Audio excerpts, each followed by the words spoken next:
বিসমিল্লাহির রহমানির রহিম। রাব্বি জিদনি ইলমা। ধৈর্য ধারণ সবরের গুরুত্ব। ধৈর্য ধারণ সবরের গুরুত্ব অপরিসীম। সকল নবী রাসূল জন ধৈর্য ধারণ করেছেন।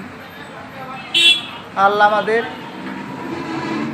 প্রিয় নবীকে ধৈর্য ধারণ করার কথা বলেছেন এবং ধৈর্য ধারণের জন্য মানুষকে প্রতিযোগিতার কথা উল্লেখ করা হয়েছে।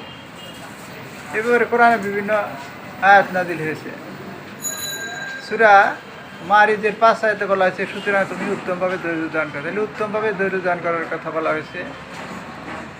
সূরা আহকাফের 35 আয়াতে বলা হয়েছে, অতএব হে রাসূল আপনি ধৈর্য ধারণ করুন, যেমনভাবে দৃঢ়চিত্তের অধিকারী রাসূলগণ ধৈর্য ধারণ করেছেন। সূরা আনামের 34 আয়াতে বলা হয়েছে, এভাবে তোমার আগেও রাসূলদেরকে মিথ্যাবাদী সাব্যস্ত করা হয়েছিল, কিন্তু তাদেরকে মিথ্যাবাদী সাব্যস্ত করা ও নানা রকম নির্যাতন চালানোর পরও তারা কঠোর ধৈর্য ধারণ করেছিল। অবশেষে তাদের কাছে আমার সাহায্য পৌঁছল। সূরা মুদাসসিরের 7 আয়াতে বলেছে, তোমার প্রতিপালকের উদ্দেশ্যে ধৈর্য ধারণ করো। তাহলে তোমার প্রতিপালকের উদ্দেশ্যে ধৈর্য ধারণ করো। সূরা আল ইমরানের 200 আয়াতে বলা হয়েছে, হে ঈমানদারগণ তোমরা ধৈর্য ধারণ করো এবং ধৈর্য ধারণ করার জন্য পরস্পর প্রতিযোগিতা করো। সূরা আসরে বলা হয়েছে, যুগের কসম ওয়াল আসরে ইন্নাল ইনসানা লাফি খুসরিন ইল্লাল্লাযিনা আমানু সালাত ওয়া তাওয়াবিল হাক্কি ওয়া সাবিস সাবর। যুগের কসম নিশ্চয়ই মানুষ ক্ষতিগ্রস্ত, কিন্তু তারা নয় যারা বিশ্বাস স্থাপন করে, সৎ আমল করে এবং পরস্পরকে সত্যের উপর ধৈর্য ধারণের উপদেশ দেয়।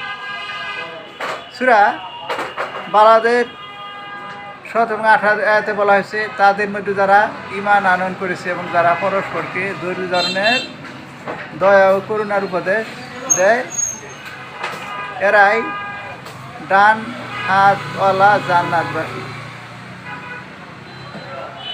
সূরা মুহাম্মদের 31 আয়াতে বলা হয়েছে, আমি অবশ্যই তোমাদেরকে পরীক্ষা করব, যাতে করে তোমাদের অবস্থা যাচাই করে নিতে পারি এবং দেখে নিতে পারি যে তোমাদের মধ্যে কারা